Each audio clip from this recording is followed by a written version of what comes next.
ఒక డాక్టర్గా మీకు తెలిసిన ఆరోగ్య సూత్రాలను ప్రజలకు తెలియజేస్తూ ప్రజల ఆరోగ్యాన్ని కాపాడాలి అనుకుంటున్నారా? అయితే తెలుగు హెల్త్ ఫోకస్ ఛానల్తో చేతులు కలపండి. మరిన్ని వివరాలకు 8121172353 నంబర్కు వాట్సాప్ మెసేజ్ చేయండి. ఇది జ్వరాల సీజన్ కదమ్మా. ఇప్పుడు డెంగ్యూ జ్వరాలు బాగా ఉంటాయి కదా. సో జ్వరం వస్తే నేనేం చేయాలి? ఫస్ట్ ఓకే, మీరు థర్మామీటర్తో చంకలో చెక్ చేయండి. 6 నెలల్లో పిల్లలకి చెవిలో థర్మామీటర్ పెట్టకూడదు. 6 ఏళ్ళలో పిల్లలకి నోట్లో థర్మామీటర్ పెట్టకూడదు. థర్మామీటర్లో మీరు చంకలో చెక్ చేసినప్పుడు కానీ నుదురులో చెక్ చేసినప్పుడు కానీ 99.5 నుంచి 100 డిగ్రీల ఫారెన్హైట్ పైన ఆర్ 37.5 డిగ్రీల సెంటీగ్రేడ్ పైన మీకు జ్వరం కనిపిస్తే, టెంపరేచర్ కనిపిస్తే పారాసిటమాల్ అనే మందు ఇవ్వాలి. అవి మన దగ్గర క్రోసిన్, క్యాల్పాల్, ఫెపెనిల్, ఇంకా P100 ఏయో ఉన్నాయి. మీరు లేబుల్ చదివే అలవాటు నేర్చుకోండి. ఇంత బరువుకి ఇంత పారాసిటమాల్ ఇవ్వాలని క్లియర్గా ఇన్ని మిల్లీ ఇవ్వాలని రాసి ఉంటుంది. అంతవరకే ఇవ్వాలి. మీరు ఎక్స్పైరీ డేట్ చూసుకోండి. ఓకే, 2 డోసుల మధ్య కనీసం 4 నుంచి 6 గంటలు గ్యాప్ ఉండాలి. 24 గంటల్లో 5 డోసుల కంటే ఇవ్వకూడదు. ఓకే, ఇది గుర్తుపెట్టుకోండి. చల్ల నీళ్ళతో అద్దకూడదు. అద్దితే సెంటర్లోకి జ్వరం వచ్చేసి జ్వరం ఎక్కువయ్యి ఫిట్స్ వచ్చే రిస్క్ ఉంటుంది. ఓకే, సో మీరు నునెచ్చని బట్టతో సెంటర్లో అద్దొచ్చు. అది కూడా బేబీని సులువుగా చేయటాకే తప్ప అది జ్వరం తగ్గించదు. ఓకే, సో జ్వరం తగ్గించాలంటే మీరు పారాసిటమాల్ ఇవ్వాలి అవసరం బట్టి. ఓకే, సో ఇది ఫస్ట్ స్టెప్. డెంగ్యూ జ్వరంలో 3వ రోజు 4వ రోజు ఒక్కోసారి జ్వరం తగ్గుతున్నట్టు తగ్గి ఆ టైంలో బిడ్డ ఒకటే వాంతులు, ఒకటే పొట్ట నొప్పి, ఒకటే చిరాకు, కాళ్ళు చేతులు చల్లగా ఉండటం, మగతగా ఉండటం, కనీసం ద్రవ పదార్థాలు కూడా తీసుకోనంత డల్ ఉండటం, శరీరం మీద ఎర్రెర్ర మచ్చలు, ముక్కులో రక్తం రావటం, ఇలాంటి లక్షణాలుంటే కంపల్సరీగా వైద్యుల్ని సంప్రదించాలి. వీటిని వార్నింగ్ సైన్స్ అంటామన్నమాట. అంటే డెంగ్యూ జ్వరం విపరీతం అవుతుందని అర్థం. అంటే జ్వరం పెరగకపోవచ్చు, జ్వరం తగ్గొచ్చు, కానీ ఈ లక్షణాలన్నీ మొదలవుతాయి. సో అప్పుడు అడ్మిట్ చేయమంటే కంపల్సరీ అడ్మిట్ చేయాలి. ఎందుకంటే డెంగ్యూ జ్వరంలో అన్నిటికంటే ముఖ్యం ఏంటంటే ద్రవ పదార్థాలు బాగా వెళ్ళాలి. ఎందుకంటే డెంగ్యూలో క్యాపిలరీ లీక్ అనేది వస్తుంది. సో మన రక్తనాళాల్లో ఉన్న ప్లాస్మా లీక్ అవుతుంది. ఈ ప్లేట్లెట్స్ లీక్ అవటం వల్ల మన రక్తనాళాల్లో రక్తం చిక్కబడుతుంది. సో రక్తం సరిగ్గా ఫ్లో అవ్వదన్నమాట. సో నెమ్మదిగా ఏమవుద్ది, ఆక్సిజన్ సరఫరా తగ్గి మన శరీరానికి మన బీపీ డౌన్ అవుతుంది. దాన్ని షాక్ అంటాం. ఓకే, సో అందువల్ల మనం ద్రవ పదార్థాలు బాగా ఇవ్వాలి. అందుకే మేము డెంగ్యూ జ్వరంలో ఏమని చెప్తాం మీకు, జ్వరం కంట్రోల్, ద్రవ పదార్థాలు బాగా ఇవ్వండి. ఎలాంటి ద్రవ పదార్థాలు?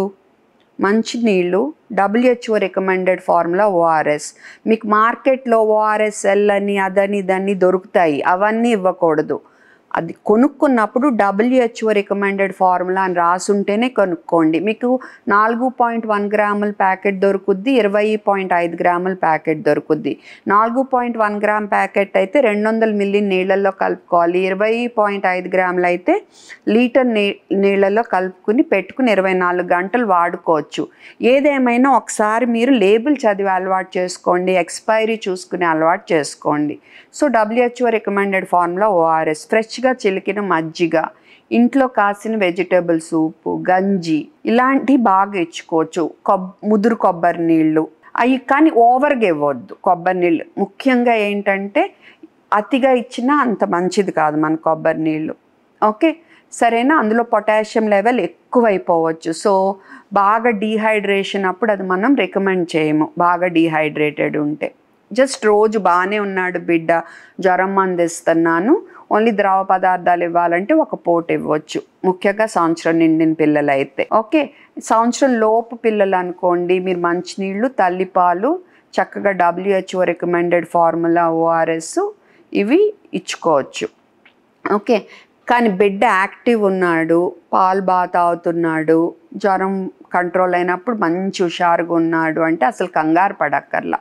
బాగా హై జ్వరము ఆర్ మరీ చంటి బిడ్డ, లేదా నేను ఇందాక చెప్పిన లక్షణాలు వార్నింగ్ సైన్స్ ఉంటే మటుకు తప్పనిసరిగా డాక్టర్ని సంప్రదించాలి, అవసరమైతే అడ్మిట్ చేయాలి.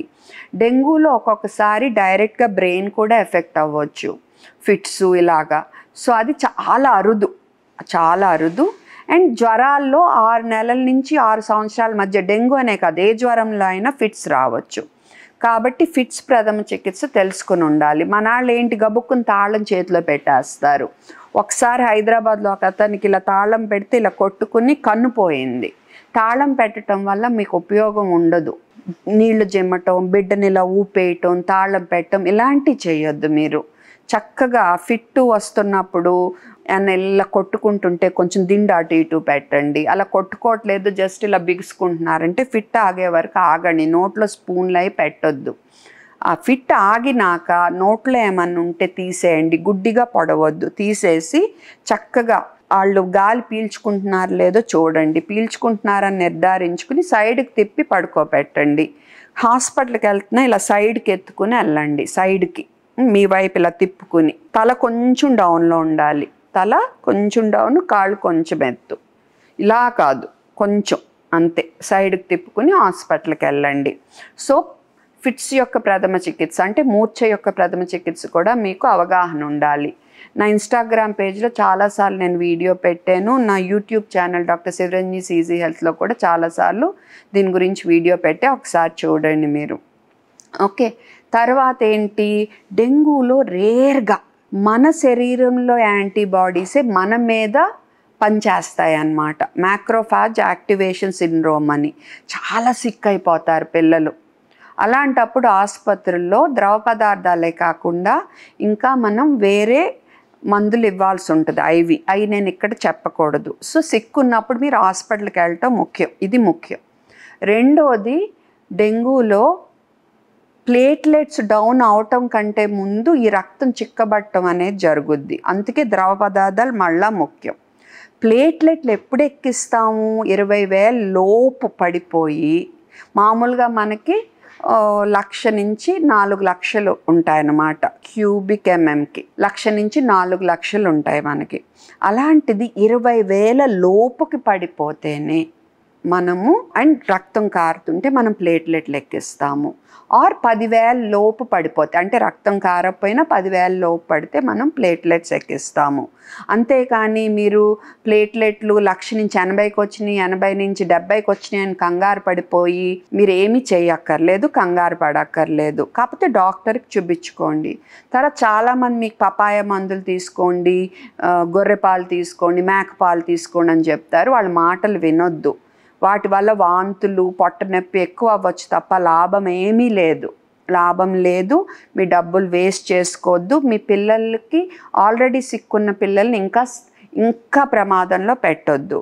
అండ్ ఈ గొర్రెపాలు అనేవి ఆర్ మేకపాలు అనేవి మీరు ఒకవేళ ఇచ్చినా బాగా కాసి పొంగొచ్చాక 20 నిమిషాలు మరిగాకనే ఇవ్వాలి. ఓకే, లేకపోతే దానివల్ల వచ్చే జబ్బులు ఉంటాయి, లాభం రాకపోగా నష్టం జరగవచ్చు. సో మీరు ఇలా అపోహలతో కాకుండా తెలుసుకుని కరెక్ట్గా చక్కగా చూసుకుంటే మీ పిల్లలు ప్రమాదంలో పడకుండా మనం చూసుకోవచ్చు.